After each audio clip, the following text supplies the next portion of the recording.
Sa bintaning nakatungaw na sinag ng araw sa aking mukha.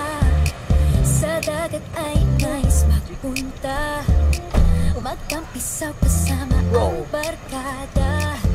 Magdadrive hanggang sa mabago, hahabulin ang araw kasi pagkabo.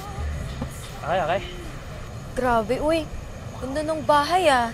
Okay lang ba dun sa amo ng parents mo na sinama mo kami dito? Sa amo? Okay na okay sa amo yan. Naku, Mr. Sean! Kanina pa ka namin hinihintay. Ang Fernando?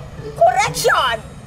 Fern, not Fernando. Ikaw ba naman? Ano ka ba naman, anak? Nahuli na pala ako sa balita. Oh, ay, ang gaganda na. Diyos ko pa! Kung ito nakikita ko, alam mo, anak, nakikita ko yung sarili ko sa iyo. Ganyan ako ng kabataan ko. Ganyan ang hugis ng mukha ko at ganyan ang hugis ko. Ay, Sorry guys, si Fern pala, head butler dito sa rest house namin ni Papa.